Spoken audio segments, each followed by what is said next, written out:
You guys are having a good day. I'm Dr. Boyce Watkins from Your Black World, the Black Business School, and I want to say welcome to drboycetv.com. drboycetv.com is the home for intelligent Black people. So if you are Black and intelligent, then please hang out. If you're not Black and intelligent, you may want to get out because this is not the place for you.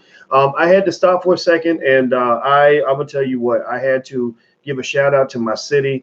How many of y'all know what city I'm from? Does anybody in here know what city I hail from, where I was born, where I was raised? I'd love to see if you can guess in the chat. In fact, while you guess it in the chat, I'm going to ask you guys to please hit the thumbs up button. If you're on Facebook, please share this to your page. What's up, Gerald? What's up, GC? Hello, everybody on Instagram. Instagram is The Real Boyce Watkins. So join us on Instagram, The Real Boyce Watkins. Where am I from? I see Chicago. And I see Kentucky. Cozy the Bear got it right. And All Financial got it perfectly right. Louisville, Kentucky. Louisville, Kentucky is where I'm from.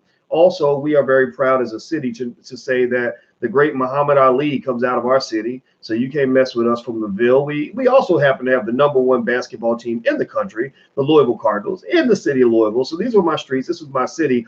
And, I love my city, and I want to make sure I'm repping my city and supporting good things that are happening there. So let me just tell you why I decided to talk a little bit about my city today. I wanted to talk about my city because you guys hear me a lot talk about football and sports, right? You guys hear me talk about some of the failings and the trappings and the struggles of the Black community right now and how they link directly to the struggles and the failings of the Black man. That you cannot, I repeat, you cannot see the resurrection of the Black community if you do not see the resurrection of the Black male. If the Black male does not get up, then the Black community will never stand up. If the Black male stays on his back, then the Black community will remain on its back.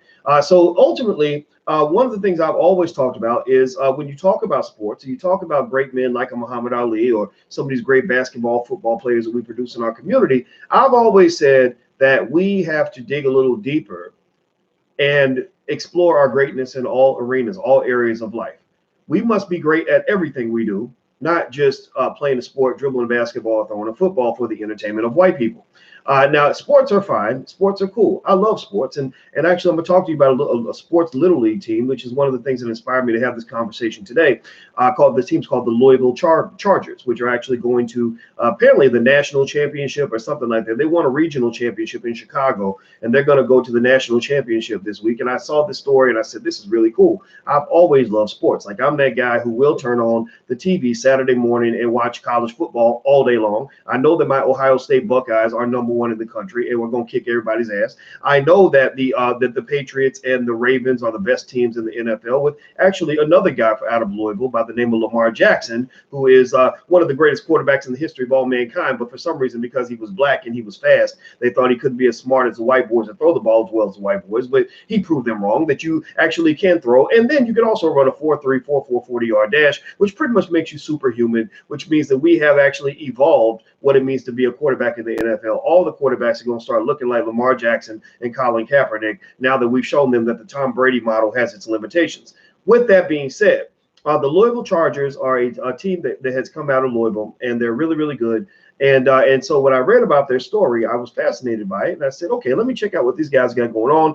And I'm going to tell you, there's a part of me that has like a mixed vibe when I hear about little Black boys, because you know they got to have Black boys on this football team, right? You can't have a championship football team 99 times out of 100 without Black males. I mean, give me a yes or no if you understand the sheer athletic dominance that the Black male possesses. Not that white guys can't play, not that Asian guys can't play, not that Latino people can't play, even though they are like rooted out of Africa. Like, so any greatness they have, you got to, that's Black too, right? But brothers kind of dominate. We kind of do things that nobody else can do. There's nothing on this earth like the Black athlete, and this is something that we've all known for most of our lives. People just don't talk about it because they don't want to talk about things like slave breeding, which may have played some part in all of this chaos. So anyway, with that said, the Louisville Chargers are going to the national championship, and let me read this article to you, but let me tell you why I'm bringing this article up. Please hit the thumbs up button. If you haven't hit the thumbs up button, please do that. If you're on Facebook, please share it to your page. So hit the thumbs up button right now if you haven't done this. So let me read some of this to you, and I'm going to tell you why this article excited me. And in fact, you're probably going to be able to guess because y'all know me well enough to know what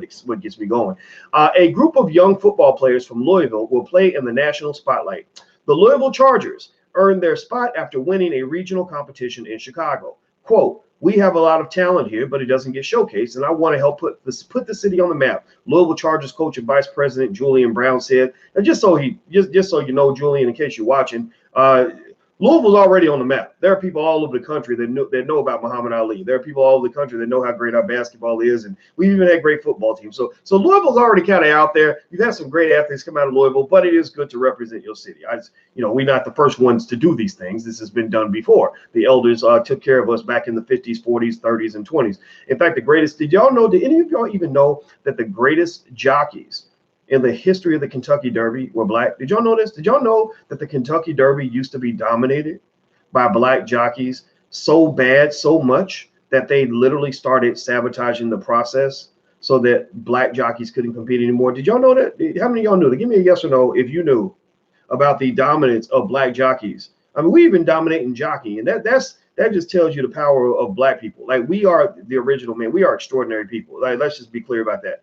So there's a little boy named Jahid who says, I've been playing football since I was 4. The team is made up of 10 and 11-year-old boys. The team practices 3 or 4 nights a week at DeSales High School, but they're not just, here's the part that I love, right? But they're not just learning about football. The coaches teach the boys financial literacy, nutrition, and the importance of education and respect. Quote, you cannot play here if you don't do it in the classroom.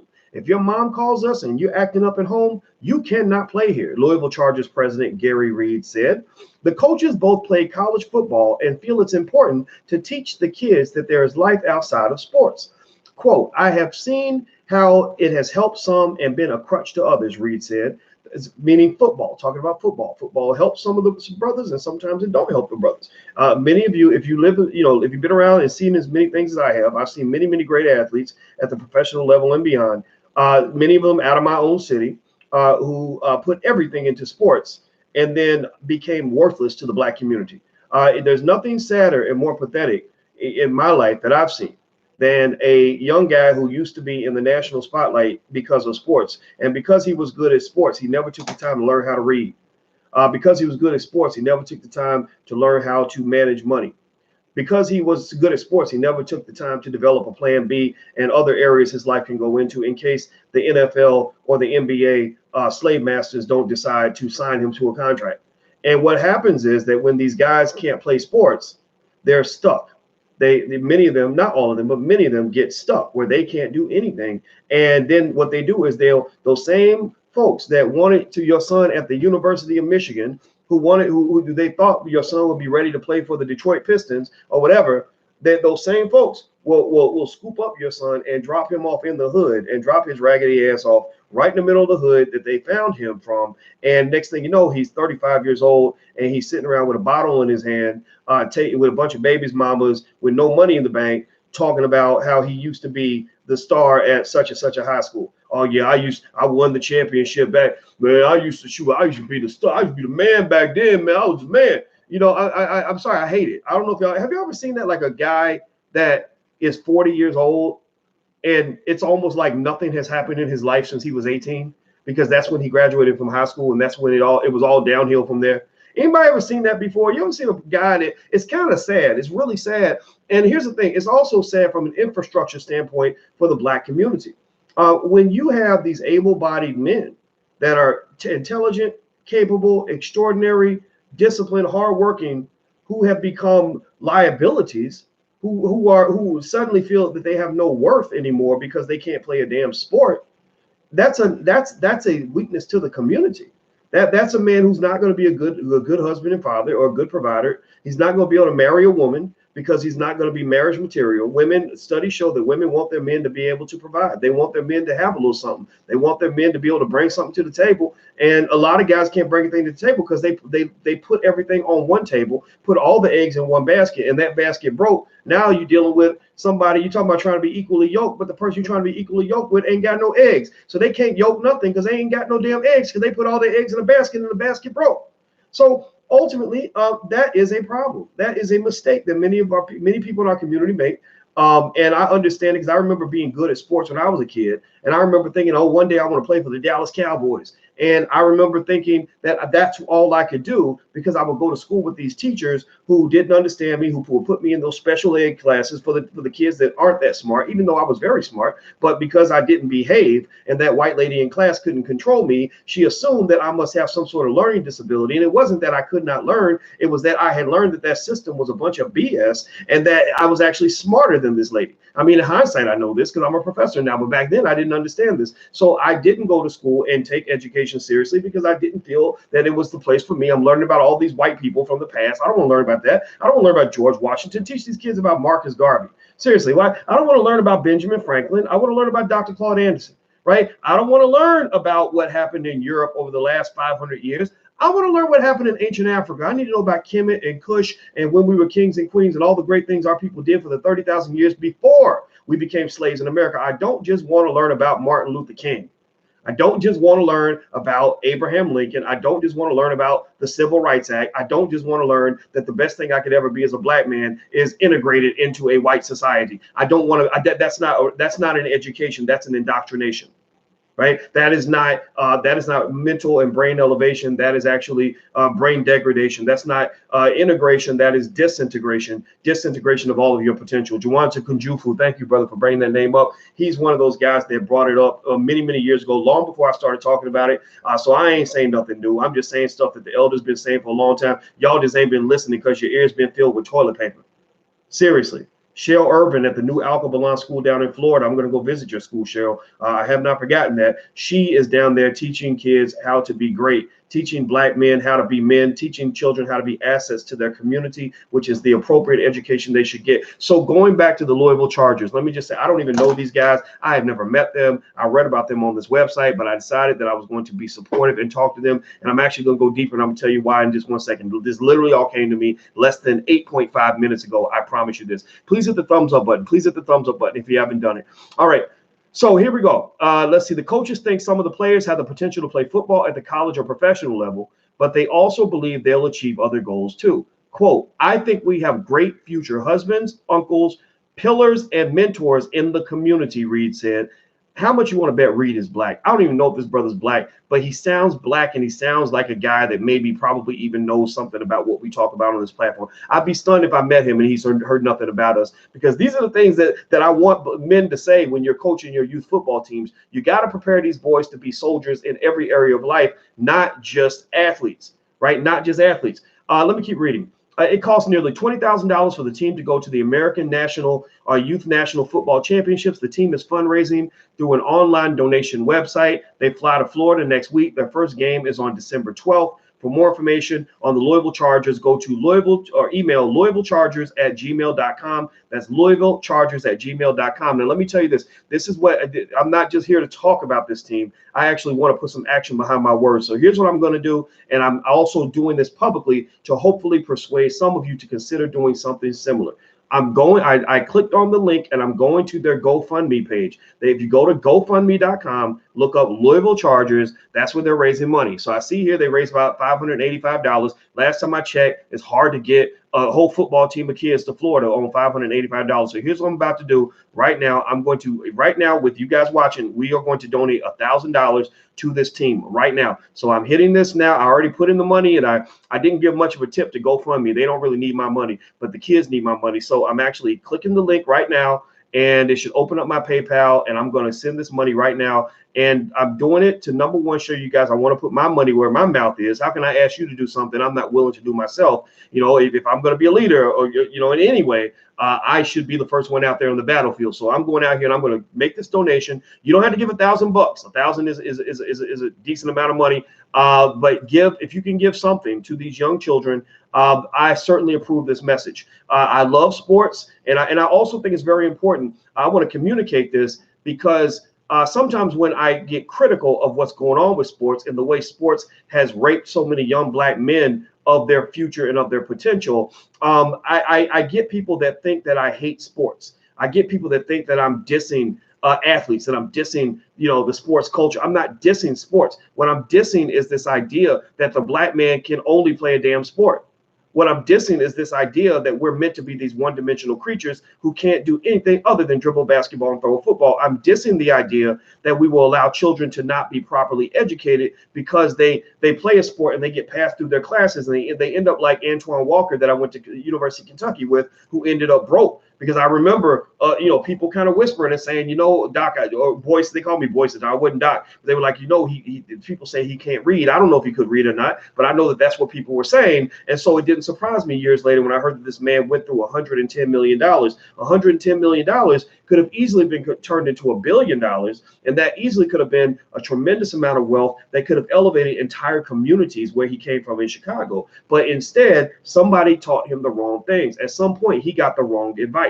At some point, somebody taught him that that all he was meant to be was an athlete and to trick off all his money. And now you have a missed opportunity. You run around asking everybody to give you reparations, but the question is, are you giving your children preparations? You're asking for reparations, but do you have preparations? Are you preparing your children for the future? Melody Hobson just today did a video where she mentioned that a lack of financial literacy is a dangerous thing for any community or any society. Melody Hobson, she married Steven Spielberg or something, so hopefully she'll do something with those billions that'll help us get moving as a people. But Melody Hobson was talking about how dangerous it is that our society doesn't have a commitment to financial literacy. So if that's dangerous for white people to not be committed to financial literacy, what the hell you think gonna happen to black people who grow up without understanding financial literacy? What do you think is gonna happen to our children when they grow up and don't know what to do with a dollar, don't know how to make a dollar, don't know how to get a dollar except go beg for a dollar, right? Seriously. So you got to put your children in a position for success. Reparations are nice, but preparations are better. Children who receive preparations don't actually care or need reparations. If you got preparations, that can become part of your reparations package, meaning if you are prepared, if every black boy, this is my simple policy. If I was president of the earth, in fact, I want y'all right now in the chat, I need you to give me temporary powers for about 2 minutes. I need y'all to elect me as president of the earth for about 2 minutes. Okay, can I get your vote? Can I get your vote right now? Hope and change, y'all. Fight the power. Let's go. Assalamu alaikum. Let's go. Can I get your vote? Can I get your vote? Give me your vote in the chat. I need to be president of the earth for about 2 minutes. And then I'm going to tell you what my first ruling will be. My first ruling as president of the earth will be this. Thank you. I got your vote. Okay, good. Thank you. My first policy that I'm implementing tomorrow is this. Every black child in America must learn how to start a business by the age of 12. They must know the basics of what it means to be a producer, to be an investor / entrepreneur by the age of 12. Not because all these kids are going to become entrepreneurs, but because all of them need a plan B so that in case they can't get the job they want, or in case they decide to tell their boss to kiss their black ass, they're not going to back down out of fear of the economic consequences. Every black child in America should learn how to start a business by the age of 12. All these black boys who are killing it on the football field and the basketball court could also be killing it in the game of entrepreneurship. The only difference between being an athlete and being a business owner is that I know a whole lot more business owners who become millionaires. 99% of all the athletes I've ever met never make a penny playing sports, but I know a ton of entrepreneurs who become millionaires, and I know a couple of billionaires actually. Y'all saw Michael Roberts come through here. Michael Roberts is rolling deep in the dough. He was in CNN because he's a billionaire, right? Go check it. Go look this up, please. Michael Roberts was on the channel. Actually, Michael Roberts, I'm meeting him in Ghana. Yeah, he's got it like that, right? So that's the first policy I'm going to implement. Second policy I'm going to implement for all black families. Now remember, I'm president of the earth. I have temporary powers, so you have to do what I say just for the next 2 minutes. The next policy we're going to implement now is that your children must own at least a couple of shares of stock before the age of 12. If they're already past 12, it's okay. We can grandfather them in, or we can do some sort of retroactive clause or an exemption for you. But immediately before Christmas comes, I want you to get on your Cash App, Stash, Acorns, Robinhood, Ameritrade, E-Trade. I don't give a shit. Get on one of those apps and buy your children some stock to go with those toys. I don't care if you buy them $2 worth of stock, but if you buy them $2 worth of stock, then I hope you don't buy them more than $4 worth of toys. If you buy them $200 worth of toys and $2 worth of stock, I'm sorry, but I'm gonna have to kind of dig at you a little bit. I might even make fun of you because I think that you might not have seen the vision yet. I think that you should invest in your children as much as you give them toys that are going to last for 6 months. Okay, that's the second thing. The third thing is that by the age of 12, every child must know the difference between owning real estate and renting real estate. It must be impressed upon them what it means to own your own property, what it means to own land, what it means to be a renter versus an owner, because that is one of the keys to building wealth in America. If you are a renter, what you're doing is you're still a wealth builder. The difference is, though, that you're building wealth for another person. You're building wealth for another family. You're sending somebody else's child to college and setting up somebody else's trust fund, but then you're going to die broke. So what you do is you become an owner. You learn, teach them the very basics. FHA loans, why you want to have good credit, just very basic things that will prepare them to say when they get to be 25 years old, they got a little extra money, they got their first apartment, they'll be thinking, you know, my mom always said that it's better to be an owner than a renter. So I'm going to go ahead and take this little $20 real estate class or whatever so that I can learn how to apply for an FHA loan and get my first home. Do you follow me? Okay, so that's my ruling as president of the earth. I thank you all for giving me my powers. I might have taken about 2.5 minutes to deliver this message, but it's okay. I'm going to hand my powers back because I don't want to be your leader forever. I want you to lead yourself, but maybe I'm an advisor who can help you do better. So the Louisville Chargers, I want to say congratulations to you. You guys have inspired me. I am so impressed by what you're doing. I did hit the button to donate the money. It came out of my PayPal. I'm looking at the screen. I don't see any sort of confirmation or anything, so I'm going to go double check and make sure the money was taken out of my PayPal account and that the $1,000 will be in the account. And I hope that the rest of you will go to GoFundMe, look for the Louisville Chargers, and just give them a little something, because these kids are there. You know, I can tell you what, when I used to play sports, getting to the national championship would have been some pretty exciting stuff. I don't know about you guys, but I think getting to the national championship is very exciting for a child. And I think it's okay. Our kids can still have fun. They can still be athletes. They can still go to dance class. They can still do all the things that we do, all the things we're great at. Keep being great at those things, but also be great at everything you do. If you look at the difference between, say, a Michael Jordan type of success versus a person, you know, let's say an Iverson or somebody who didn't quite fulfill his potential. The difference is that, you know, Iverson was great on the court. He wasn't so great in other arenas of life, right? Not to diss Iverson. I'm not dissing him. I'm just saying, you know, Iverson has some of his issues, and it's okay. It's life, right? There's reasons why people feel a certain way about certain things, but there's a culture of black failure that tends to sort of take over once you walk off the court, once you walk off the field. And what Michael Jordan did that I really actually respect is Michael Jordan was Michael Jordan in everything he did. He was great at everything he did. He didn't just win championships for the Chicago Bulls. He didn't just go out there with the flu. Y'all remember that game where he went out game 7 and he had the flu, was about to pass out, and still went out there and dropped 35 points? He didn't just go out there and leave it on the court. He went and he would put that type of effort and energy into everything he did. And the result is that Michael Jordan actually probably makes about 10 times more money now than he made when he was playing in the NBA. And if I'm not mistaken, there was a time where he was the highest paid player in the NBA to the tune of about $30 million a year. But that $30 million a year, I believe, if I'm not mistaken, got to double check, it's dwarfed by what he's making now, because last I checked, the man's a billionaire now. So it's all about attitude. The same skills, and I want you to share this with your sons, because a lot of you got sons that are playing sports, you know, and the thing is, the same skill that it takes to go out here and do 2-a-day practices in 100-degree heat, or to take hits from guys twice your size, you know, to stay in the weight room until your muscles are about to fall out of your body, to focus and be able to play in front of a crowd full of people and catch a last-minute pass or whatever it is, like in a big game. Like, all these skills that you need to be great at sports are the same skills you need to be great at life. If you want to know one of my secrets, I'm pretty good at life. I'm not the greatest, but I'm pretty good. The greatest is Muhammad Ali, but he inspired me. So I'm not the greatest, but I am pretty good at this life thing. I think I would be defined as a successful black man, whatever that means. And I'm going to tell you, my secret was that when I went to college, all I did was I applied to my academics the same mentality that I applied to sports. It was that basic. because I didn't know anything about studying. I didn't know when I got to college, I'd never made an A on a test before. I'd never made good grades before, but I knew what it meant to win championships. I knew what it meant to be captain of the track team. I knew what it meant to work harder than the next man. I knew what it meant to work consistently every day. I knew what it meant to push beyond your limitations. I knew what it meant to set long-term goals. I knew what it meant to be a team player. I knew all those things. And you know what happened is I just simply transferred those skills. I transferred what I learned in sports and dropped it into my academics. And you know what happened? Let me tell you guys what happened. This is crazy. Some of you may know this story, but I'm gonna share it with everybody who doesn't know, because we get about 10,000 new subscribers a month. So maybe some of you guys just got here. I actually, during the time I was at University of Kentucky, I was the #1 Black student on that entire campus.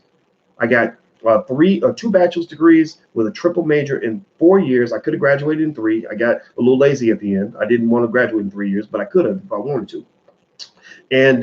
And I was the Wall Street Journal Outstanding Graduating Senior, which means I beat all the white kids too. And it got there because I simply applied what I learned about hard work and dedication, consistency and determination. What I learned from sports, I just applied that to academics, and I blew it out of the water. So a lot of your sons and your daughters too are just geniuses in disguise. If you ever want to see brilliance, go watch a brother on the basketball court who's killing the game. Like you want to see a maestro, go to a football game and check out a Lamar Jackson, or go look at, you know, a LeBron James. Like that's a level of genius that's almost magical. That's black man magic, not black boy magic. We're not going to be boys, but that's black man magic right there, because there are things that black men can do that nobody else on this earth can do. The difference is that we've done it on the playing field, but some of us haven't figured out that we can also do that in everything that we do. So keep being great at sports. The team is the Louisville Chargers, Louisville, like Louisville, Louisville, Kentucky, like King Louis VIII. Go to the Louisville Chargers. Find them on GoFundMe. Go to GoFundMe. Just give them a couple dollars. If you got it like that, though, give them more. I think we should support our children. It takes a village to raise the bar. It takes a village to raise a child. It takes a village for us to be great. So I'm throwing this out there in hopes. I do not know these people. I've never met anybody on this team. I do not know any of these parents. I do not know any of these coaches. I do not know what they know, if they know anything about me. And it's okay. I do not care, because these are my babies anyway. I want to see these young men go out here and win a championship, and I want to support them in every way that I can. So I hope you'll do the same. That's why I did this video. So I want to say also thank you guys. I see Brandon Sample made a donation. Thank you. He says, thank you for the value you bring to our community. I'm a real estate investor. My company is Living Range Estates. I buy houses. Living Range Estate from Brandon Sample. Thank you very much for your kind words, man. I appreciate it. Thank you for your support for the channel. Tate Houston, thank you for your support as well. The Dr. Boyce TV, we're growing. We're we're almost at 200,000 subscribers. We have about 350,000 subscribers in Your Black World, and the Black Financial Channel is growing very, very soon, because we believe in Black media. So instead of going out and asking for it, we're just building it, and we're doing a very, very good job. Also, Austin, thank you so much for your support. Thanks for all you do. Shouts out to you, Tariq Nasheed, Claude Anderson, Jason Black, Professor Black Truth, and Phil from the African Diaspora Channel. You are welcome, and thank you. And those are all my friends, and those are all good guys. And we're all working together to hopefully create a better world. Because once again, I reiterate, and this is not sexist to say this, I hope that you'll agree with me that the resurrection of the Black community must coincide with the resurrection of the Black man. Because at that point, then the Black man becomes the partner that the Black woman is looking for. Right. And the Black woman, though, at the same time has the onus upon her to support us in this initiative, because you know what they've tried to do to us for all these centuries. Right. So and then we know what they've tried to do to you. So we protect each other. We elevate each other. And also, most importantly, we have to elevate our children. And that's why I brought this to you guys' attention. All right. It's the Louisville Chargers. Go to GoFundMe, go support these kids. If you got the time, I'm humbly suggesting that you go take a look and cheer these little kids on. I'm really excited. All right, guys, I'm out of here. Hit the thumbs up button, hit the share button. Please, if you're on Facebook, please share this to your page. Thank you guys on Instagram. Instagram is The Real Boyce Watkins, so follow us on the gram. My Twitter is Dr. Boyce Watkins 1, Dr. Boyce Watkins 1. I'm out of here, guys. Take care. Have a good day. I'll see you soon. Peace.